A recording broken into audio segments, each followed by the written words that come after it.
pengalaman lahir batin yang seperti saya rasakan.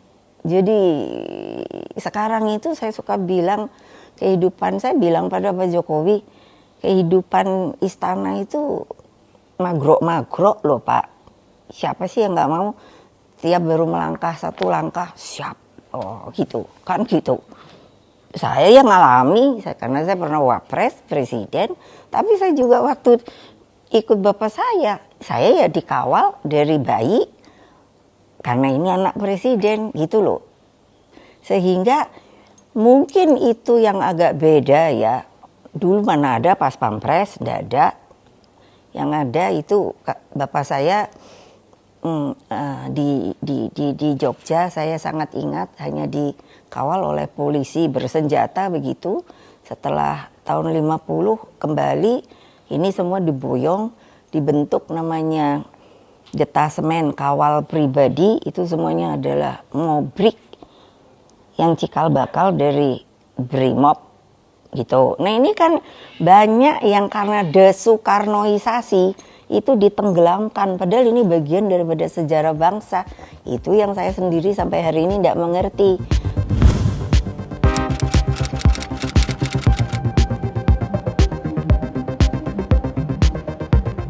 Itu membuat saya dari cakrawala berpikir saya bahwa ini negara harus diurus itu dengan apa ya, dengan sebesar-besarnya yang namanya pengalaman hidup harus ada.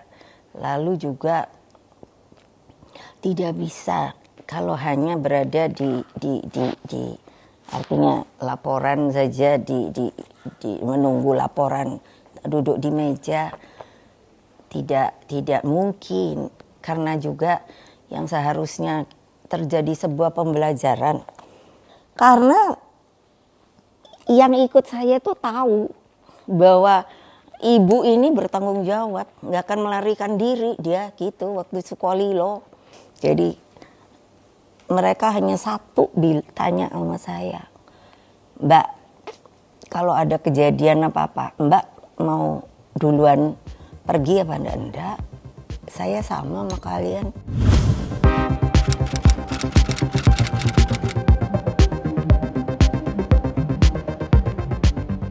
Tapi anak-anak muda sekarang saya mulai punya harapan, udah kelihatan kreativitasnya gitu dari UMKM-nya.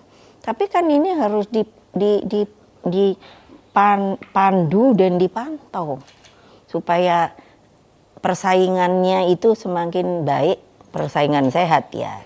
Nah itu.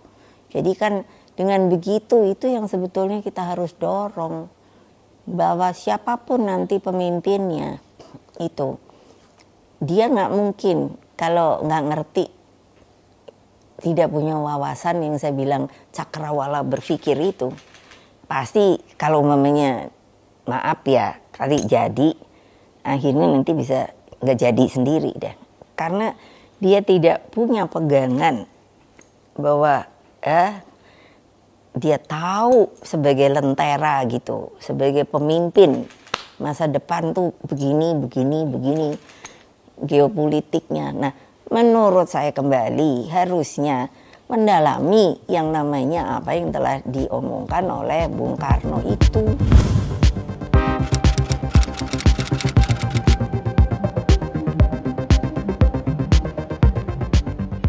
Katakan orang yang akan memegang pimpinan di situ. Tadi di situ kan nanya, gimana sih Ibu jadikan supaya pemimpin.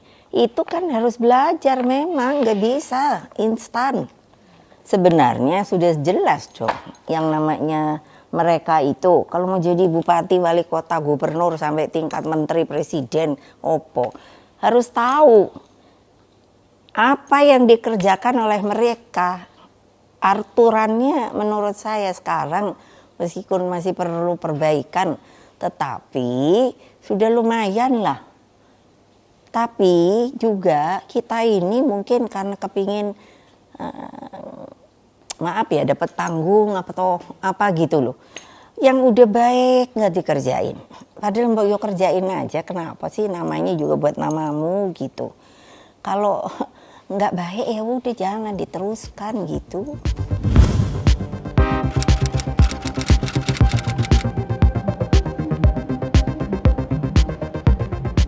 No, ya pemimpinnya itu jalan, jangan nanya sama saya. Tanya aja sama orang lain, maunya pemimpin saya nggak apa sih. Tapi kalau menurut saya masih tetap kepada apa yang dicita-citakan oleh para pejuang kita. Jadi cita-cita proklamasi itu menurut saya itu adalah yang paling paten, ya tinggal dijabarkan.